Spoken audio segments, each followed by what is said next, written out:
जुलाई की पहली बारिश थी। सड़कें भीगी हुई, आसमान स्याह था और दिल्ली यूनिवर्सिटी की गलियों में एक मीठी सी ठंडक फैल चुकी थी। आरव अपने बैग में हाथ डालते हुए दौड़ रहा था।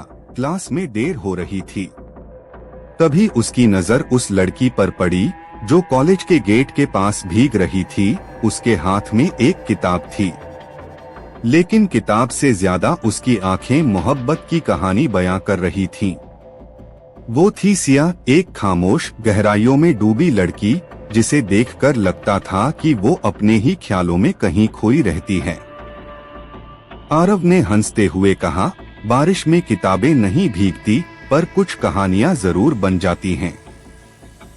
सिया ने नजर उठाई और हल्के से मुस्कुरा दी। वहीं से शुरू हुई एक अनकही शुरुआत। कॉलेज के 4 साल किसी सपने की तरह गुजरे। आरव का मस्तमौला अंदाज, सिया की शांत सी मासूमियत, दोनों एक दूसरे को पूरा करते थे।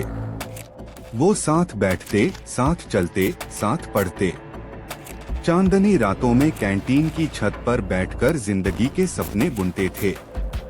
अगर हमारी कहानी फिल्म होती तो उसका नाम क्या होता? प्यार। और उसकी सजा? सिया हंसती।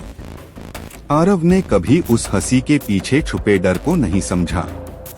कॉलेज खत्म हुआ। आरव को एक अच्छी जॉब मिल गई। उसने प्लान कर लिया, अब शादी। लेकिन सिया के लिए चीजें इतनी आसान नहीं थीं। उसका परिवार रूढ़िवादी था। जात पात, प्रतिष्ठा और झूठे मान सम्मान में डूबा हुआ। जब सिया ने अपने माता पिता को आरव के बारे में बताया तो घर में जिंदगी बर्बाद नहीं होने देंगे, सिया रोई, लड़ी, लेकिन अकेली थी। उसने आरव से वादा किया, कुछ दिन और मैं सब ठीक कर लूंगी। कुछ दिन बाद आरव के फोन पर एक वीडियो आया। सिया की सगाई हो चुकी थी। आरव पागल हो गया। उसने ऑफिस छोड़ दिया, घर छोड़ दिया और सीधे सिया के घर पहुंच गया। सिया की आंखें सूजी हुई थीं, लेकिन चेहरा पत्थर जैसा।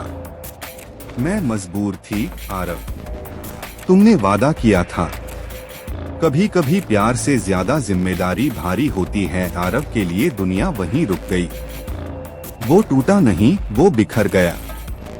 सिया की शादी हो गई। आरव ने खुद से वादा किया, अब प्यार नहीं, सिर्फ खुद को बनाना है। दिन रात मेहनत की। एक स्टार्टअप शुरू किया, असफल हुआ। फिर उठ खड़ा हुआ। 5 सालों में वह 1 करोड़ों का कारोबार चलाने वाला बिजनेस टाइकून बन चुका था। लेकिन दिल का खालीपन कभी नहीं भर पाया। एक शाम आरव एक एनजीओ फंडरेजर में गया, जहां उसका स्वागत करने वाली लड़की ने उसे ठिठका दिया। वो सिया थी। अब एक एनजीओ चलाती थी, तलाकशुदा थी और मां थी एक 4 साल की बेटी की। वो तुम्हारी है? सिया ने सिर्फ सर झुका लिया। क्या मैं जान सकता हूँ? उसका नाम आरविका है। आरव चुप हो गया। इतने सालों की तकलीफ, गलतफहमियां, मजबूरियां, सब जैसे एक आंसू में बह गईं। सिया ने आरव को देखा। मुझे माफ कर सकोगे? माफ तो कब का कर दिया सिया, पर शायद भूल नहीं पाया। आरव ने अपनी बेटी को गोद में उठाया। वो मासूम सी मुस्कुराई, उसी मुस्कान जैसी सिया की होती थी। उस दिन आरव समझ गया, प्यार की सजा सिर्फ दूरी नहीं होती। प्यार की सजा तब खत्म होती है जब 2 अधूरे लोग फिर से पूरे हो जाते हैं। प्यार जब सच्चा होता है तो उसे वक्त भी मिटा नहीं सकता।